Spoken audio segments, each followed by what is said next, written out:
Good evening friends, कैसे हैं आप सभी के सभी। आई होप सभी हेल्दी हैं, कंसिस्टेंटली प्रिपेयर कर रहे हैं। तो एक छोटा सा वीडियो रिगार्डिंग जो आने वाले एग्ज़ाम्स में हम अच्छे अच्छे एग्ज़ाम्स देने वाले हैं। अगर हम रीजनिंग सेक्शन के बारे में बात करें तो आप लोगों की अभी SBI PO मेंस का एग्ज़ाम आप देंगे। SBI PO प्री क्लियर करने के बाद IBPS क्लर्क मेंस के लिए भी बच्चे अभी से परेशान हैं, और ये उन बच्चों के लिए है जो सोच रहे हैं, अभी भी दूर का सोच रहे हैं, सिर्फ प्री के बारे में नहीं सोच रहे। प्री के ऑलरेडी सर्टेन लेवल पे प्रिपरेशन कर चुके हैं और अभी तक जितने प्री के एग्ज़ाम्स हुए हैं या तो उनको क्लियर किया है या उनमें डिसेंट अटेम्प्ट्स किए हैं, डिसेंट स्कोर किया है और कट ऑफ के बहुत पास रहे हैं या कट ऑफ क्लियर किया है। ठीक है। अब इशू ये है कि सर आने वाले जो दो नोटिफिकेशंस आ चुके हैं, उनके जो आने वाले एग्ज़ाम्स हैं, दोनों में ही रीजनिंग सेक्शन का लेवल अच्छा रहता है, तो उसको कैसे टैकल किया जाए। अभी आप लोगों का SBI क्लर्क मेंस का एग्ज़ाम हुआ, जिसमें शिफ्ट 1 शिफ्ट 2 की कंपैरिजन में थोड़ी इजी थी, बट शिफ्ट 2 का लेवल बहुत अच्छा था।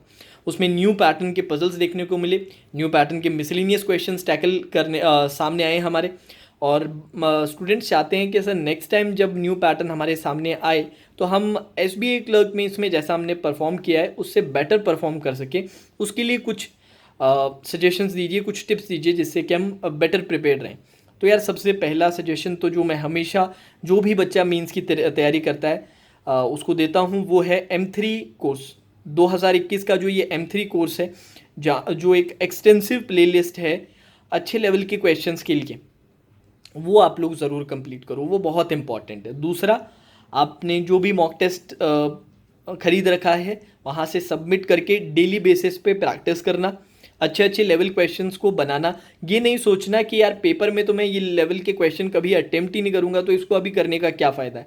देखिए, ऐसा सोचोगे और प्रैक्टिस नहीं करोगे ना, तो वहाँ पर तो कभी भी अटेम्प्ट, अगर ज़रूरत पड़ी तो भी अटेम्प्ट नहीं कर पाओगे, बहुत ज़्यादा पैनिक कर जाओगे और बाकी जो डुएबल क्वेश्चन है ना उनको भी अच्छे से अटेम्प्ट नहीं कर पाओगे। तो जब हम अच्छे लेवल की प्रैक्टिस करते हैं ना, वो सिर्फ उनको पेपर में बनाने के लिए नहीं, वो जो डुएबल पार्ट है ना उसमें भी कॉन्फिडेंट रहने के लिए करते हैं, क्योंकि आप एक सर्टेन लेवल बना लेते हैं ना तो नीचे वाले लेवल में और ज़्यादा कंफर्टेबल हो जाते हो।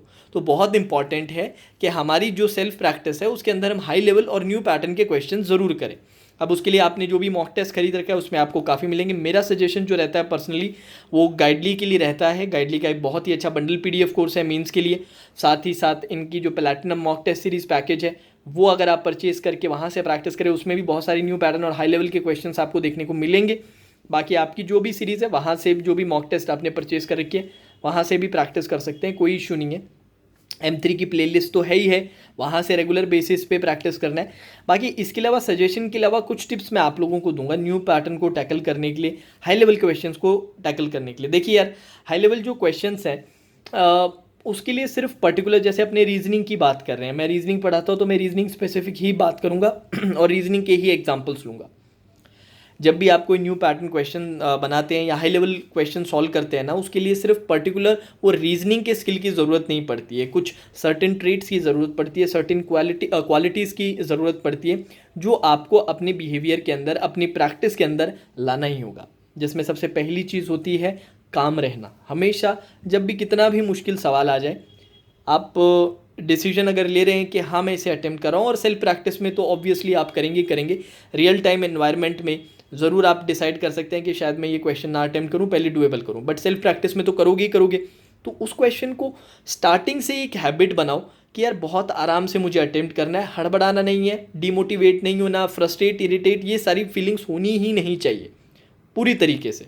क्योंकि यार प्रिपरेशन सभी करते हैं, तैयारी सही करते हैं, बट सही आदतें अगर आप अपनी प्रैक्टिस में डालोगे ना, सही तरीके से तैयारी करोगे ना, तो उसका रिजल्ट जल्दी मिलेगा और अच्छा रिजल्ट आपको देखने को मिलेगा। तो ये आदतें आप डालो। एक तो कामली आपको करना है, पूरा क्वेश्चन पढ़ने की एक बहुत ही ज़रूरी आदत आपको डालनी है, क्योंकि जब भी न्यू पैटर्न या हाई लेवल आएगा उसमें इन्फॉर्मेशन बहुत सारी रहती है। बहुत बार बच्चे इरिटेट होकर, फ्रस्ट्रेट होकर पूरी इन्फॉर्मेशन भी अच्छे से नहीं पढ़ते।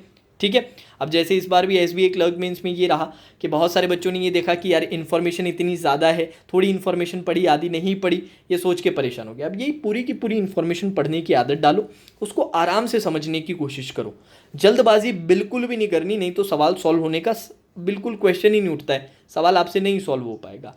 आराम से अटेम्प्ट दोगे, एक एक लाइन को अच्छे से पढ़ोगे और कोशिश ये करो स्टार्टिंग से कि एक ही बारी में मुझे उसका मतलब समझ आए।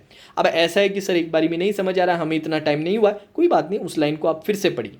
इस बार फिर से पढ़ने की ज़रूरत पड़ेगी, दूसरी बार शायद फिर से पढ़े, तीसरी बार फिर से पढ़े, चौथी बारी में वो दूसरी बार शायद पढ़ने की ज़रूरत नहीं पड़ेगी, क्योंकि आप यूज टू होने लग जाएंगे लैंग्वेजेस के कि मुश्किल लैंग्वेज को भी मैं आराम से अब टैकल कर पा रहा हूँ, इसको इंटरप्रिटेट करना मेरे लिए ईजियर होता जा रहा है।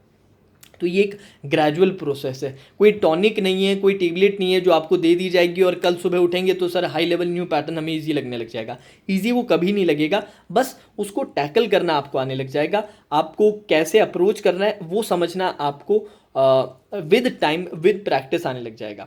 तो स्टार्टिंग से ही अच्छी हैबिट्स डालो, कामली अटेम्प्ट करना है, क्वेश्चन को अच्छे से रीड करना है, प्रॉपरली क्लियर कट साफ साफ नोट करना है, क्योंकि इन्फॉर्मेशन बहुत ज़्यादा रहती है, नोट करना सही से बहुत इंपॉर्टेंट रहता है और साफ नोट करना बहुत इंपॉर्टेंट रहता है। अनटाइडी कर दोगे तो एग्जाम के सेल्फ प्रैक्टिस में तो फिर भी हो जाएगा, बट एग्ज़ाम के जो प्रेशर है ना उसमें आप लोग फिर थोड़ा सा इंटिमिडेट हो जाएंगे, थोड़ा सा इरिटेट हो सकते हो, फ्रस्ट्रेट हो सकते हो कि यार कुछ समझ ही नहीं आ रहा है, ये क्या क्या बैठ रहा है। तो आदत ही सेल्फ प्रैक्टिस में ऐसी डालो ना जो आप लोगों के एग्जाम में भी काम आए। अब ये आदत जो है ना एक दो दिन में नहीं बनती है, उसको थोड़ा समय लगता है, तो वो समय आपके पास है।